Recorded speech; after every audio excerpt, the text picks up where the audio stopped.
जानते मेरे आपके दादा परदादा चले गए, मेरे आपके बुजुर्ग चले गए, इतना तो हम आप भी जानते हैं कि हम आप भी नहीं रहेंगे, चले जाएंगे, जाते हैं। लेकिन समझते हैं इस बात को कि मेरे दादा चले गए, परदादा चले गए, मेरे घर से लोग चले गए, मेरे समाज से लोग जा रहे हैं, दुनिया से लोग जा रहे हैं, आते हैं और जाते हैं। मैं भी एक दिन चला जाऊंगा, ये बात जानते हैं, समझते कहां? अगर समझते तो इस दुनिया में जो हंगामा करते हैं हम आप, ये हंगामा होती नहीं होता।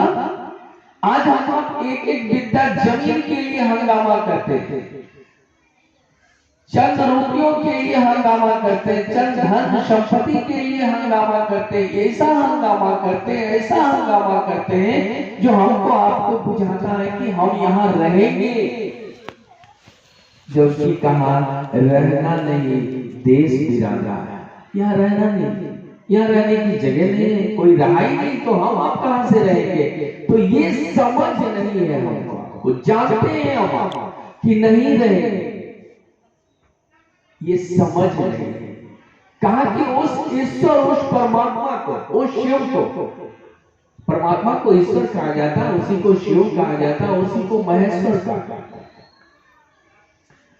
उस शिव का एक स्वरूप और भी है जो सदानंद पंचानंद, सदाशिव के रूप में उनका ये स्वरूप है जो गुरु भाव, सदाशिव पंचानंद जो कहा गया उनका ये भी नाम है जो उनके गुरु स्वरूप का। तो लोगों ने पढ़ा ग्रंथ में, साधु संतों से भी सुना, गांव समाज के बुजुर्गों से भी सुना कि वो शिव गुरु है, जगत गुरु है, आदि गुरु है, गुरुओं के गुरु गुरावी। तो जाना कि वो गुरु है, लोगों ने कहा भी, क्या आपने माना उनको अपना गुरु?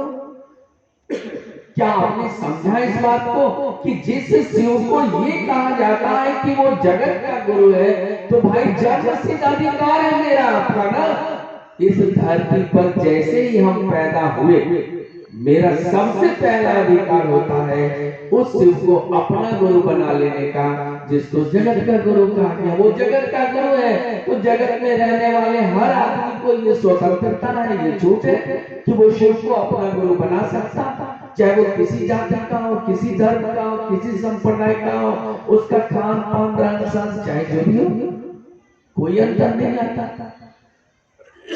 तो हम लोगों ने इस चीज को केवल जाना, माना।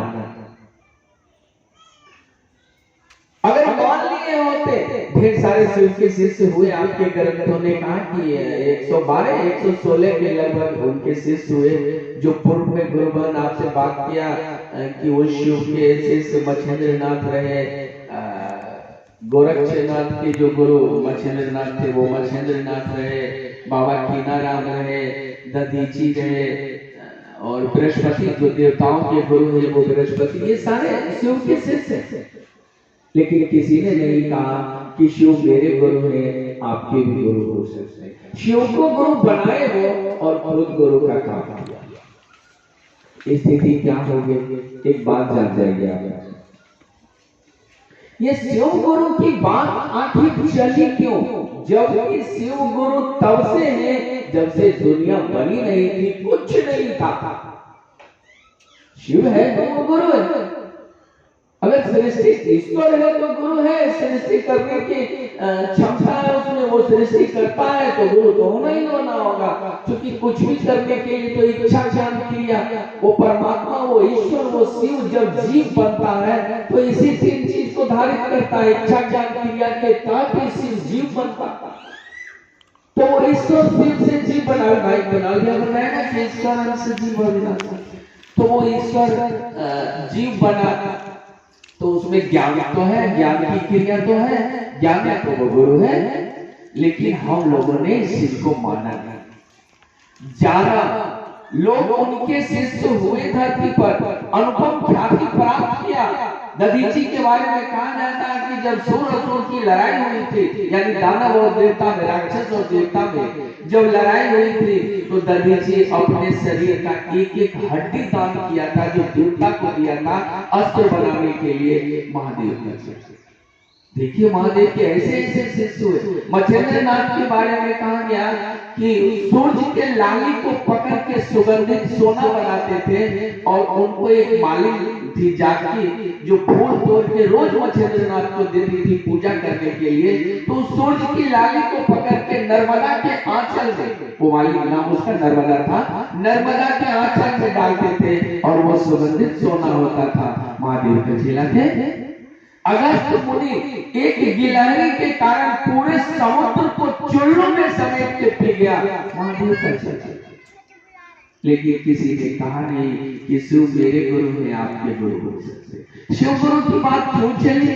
एक बात है, जब आप किसी भी चीज का फैलाव करेंगे, किसी भी चीज का फैलाव आपके द्वारा होगा, तो उसको समेटेंगे भी आप। बिल्कुल परफेक्ट काटा नहीं जा सकता। आप बाग लगाते हैं, किसान आप लोग नहीं किसान होंगे, मुझको किसानी के खेत के बारे में कोई पता नहीं, देखा था।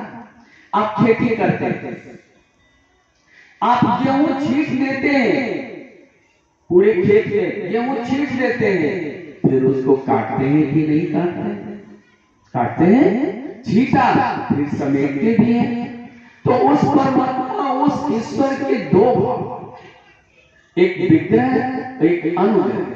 विग्रह जो सृष्टि भाव, यानी एक उस परमात्मा का सृष्टि भाव है, और एक गुरु भाव। सृष्टि भाव में वो खुद का फैलाव करते, खुद को फैलाते हैं दुनिया में, वही सब फिर काम कर रहा है। ईश्वर जीवन, वो ईश्वर अपने आप को फैलाव किया, और फिर जब समेटने की बारी आई तो शिव से लोग कम जुड़े, शिव तक लोग पहुंचे ही नहीं। जब शिव तक लोग नहीं पहुंचे